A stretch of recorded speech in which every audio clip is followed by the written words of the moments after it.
Hi, this is Kim from KimberlyKoehler.com. I teach jewelry making tutorials and classes and courses over on my website and here on YouTube. And today I had a little quick video for you. In a video that I've recently filmed, so I don't know if it's already come out or will be coming out shortly. It's called Intuitive Necklace. I was pulling out some random beads and things to try to put together a necklace kind of on the spot, and I had a few other beads that I didn't use, and I thought it'd be a great time to do a tutorial on how to wire wrap side drilled beads, because that's what I'm going to do with, well, all of these are side drilled. And I thought, well, if I'm doing it anyway, let's just make a video while I'm doing it. So I'm going to show you on probably these purple beads, although I really love my buffalo tooth here. And then this is a little gemstone, kind of tusk. It's not a real tusk, it's just a gemstone in the shape of one. So I'm going to show you how to do this. Okay, so let me show you what a side drilled bead is. So the bead is drilled from side to side instead of top to bottom. It's just a little bit different to wire wrap. You could kind of wire wrap it the same way if you wanted to. This is kind of a way to make it a little easier.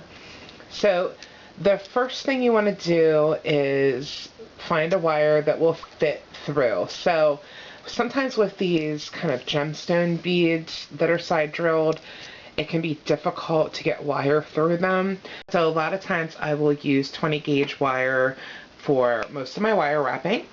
In this case, for this particular bead, I went to 24 gauge, so it's thinner. So the higher the number, the thinner the wire.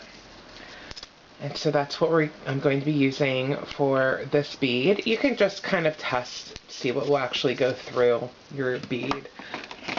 For these bigger ones, like for example this will definitely be okay with the 20 gauge.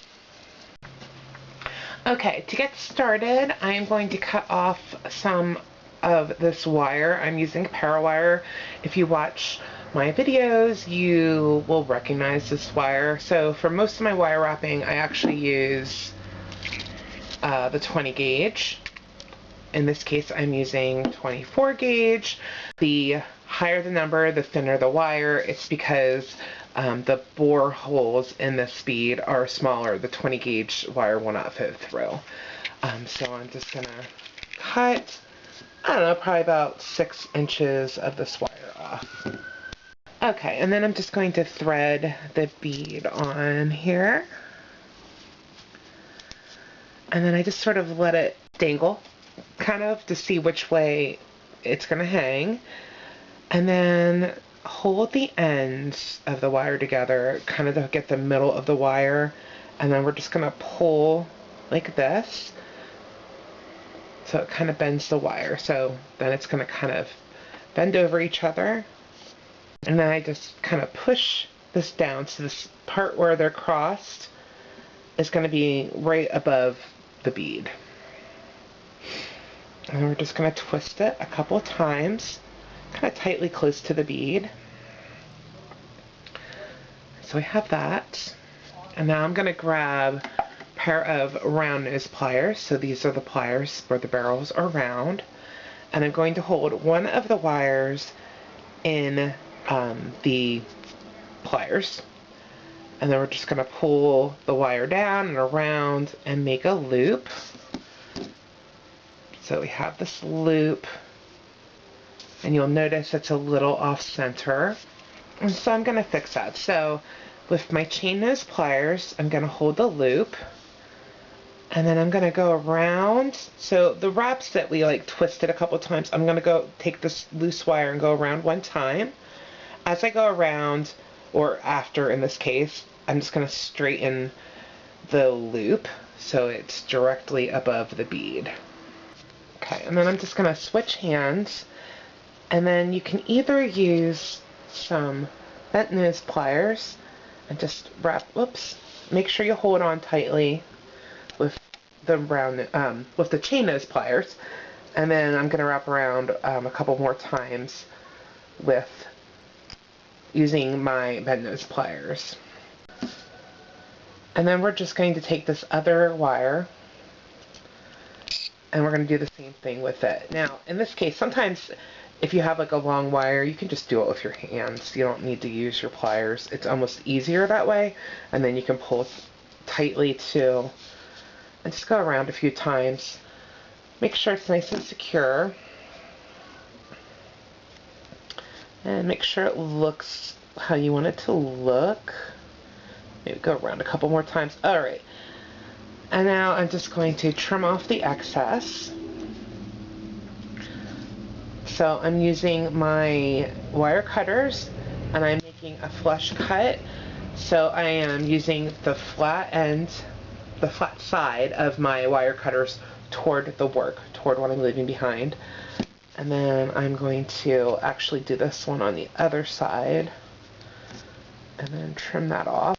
What I was kind of doing is just pulling just to make sure the wire is nice and tight against the wraps. And grab your chain nose pliers again and just make sure those ends are not sticking out. And now, since this is a 24 gauge wire, it's a little more easily bendable. So I see my loop has gotten a little weird. So I'm just going to take my round nose pliers and push it back in there, just kind of as far as it will go to reshape the loop. So that is a side drilled bead that has been wire wrapped. And now you can use this in any number of ways.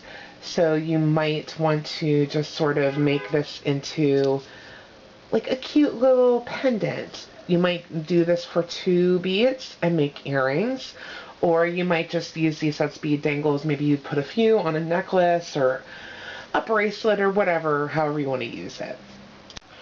So I just have this chain here. I'm just going to slide it on the chain. And now I have my little tiny cute pendant. This would be a cute look if you were kind of layering it with some other necklaces. Or if you just like little dainty jewelry. It's a little amethyst gemstone chunk here. So if you liked this free tutorial, this is just a little tiny simple tip here. You are probably going to love my wire wrapping for beginners e-course. So I teach you all kinds of different wire wrapping techniques, and then I give you the recipes, as I call them in the course, for making all kinds of different jewelry, and you can basically interchange all the what I call ingredients, which are the jewelry components, to create your own custom jewelry pieces.